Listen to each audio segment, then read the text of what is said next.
So that capital that was then given to Cecil John Rhodes by the Rothschilds to start creating a formal economy of mining within the country is what began to own this country's foundations. So every business person that wanted to mine, when Cecil John Rhodes consolidated mining of diamonds under De Beers in Kimberley, and sooner or later did the same thing with goldfields in Johannesburg, it meant the entire economy and its base system was controlled by Rothschild money, which was under Cecil John Rhodes.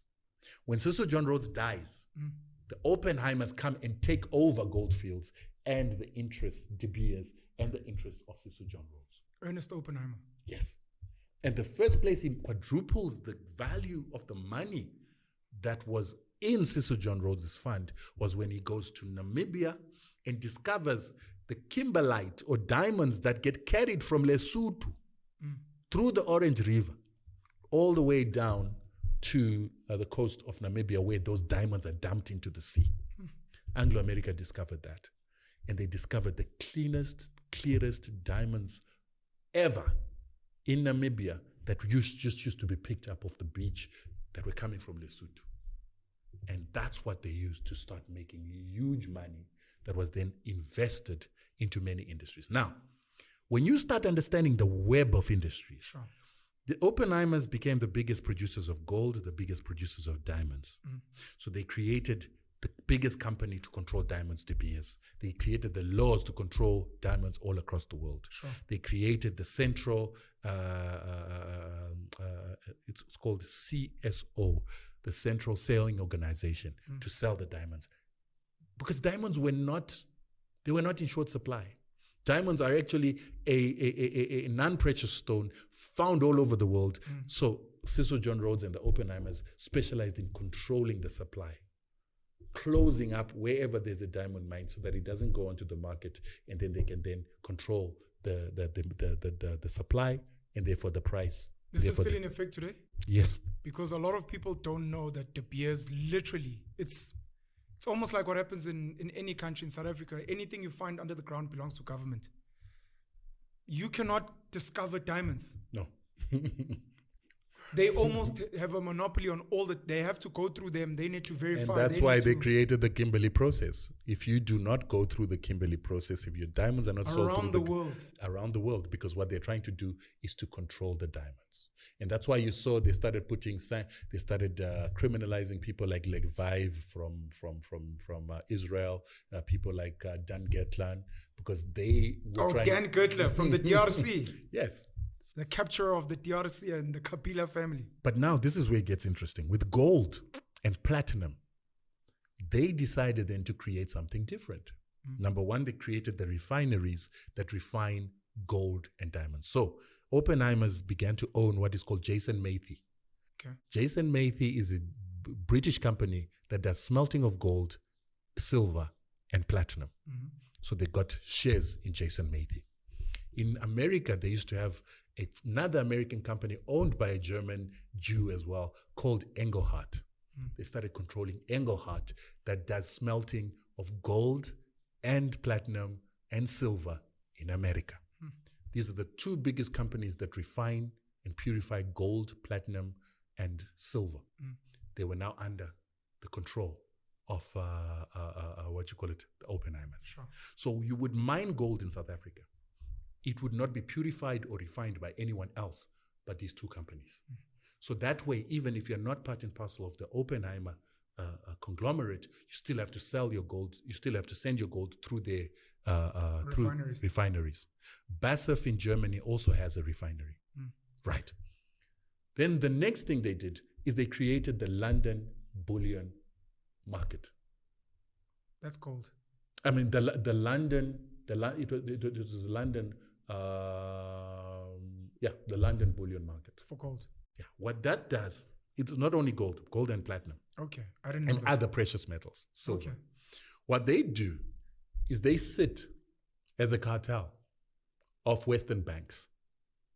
This cartel then decides to do what is called market price fixing. They determine the price of gold, they determine the price of platinum, they determine the price of silver every day. And they tell you. And then that gold, when it comes, guess who buys it? The Rothschilds buy the majority of it, the platinum, and then sell it to the rest of the market. So they determine the price. They fix the price. That's not market economics. That is not a free market economic system. That is a monopolistic system. It's a price-fixing system, and we've got the Competition Commission in South Africa to stop that from happening. I've got two quick ones. The first one So is... let me leave you where we can understand. So they began to control the marketing of that gold. So they control the refining, they control the marketing. And then they began to buy a company that was called Philip... It's a commodity trading company that is in America. The biggest control. That it's called Philip. I'm just forgetting the name. Sure. So they buy this commodity broking company. It's the biggest commodity broking company in the world, even bigger than Glencore. Huh? Not Philip Brothers. Phil Brothers. Yes, Phil. It was. I know something, Rutendo. I know something. Give me a little bit of credit. Solomon's. There was first of all Solomon Brothers. Sure. And then there was Phillips, and then they came together. But you know your stuff. A little bit. Yeah. So now they're controlling commodity broking. So you produce a commodity, they buy it. Yeah. When you now want to refine it, they refine it. And when you now want to market it, they give you the price. So they controlled global commodity broking, mining, and selling.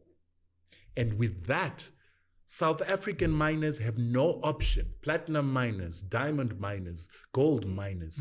You have nowhere else to sell your product than through them. You've got nowhere else to refine your product than through them.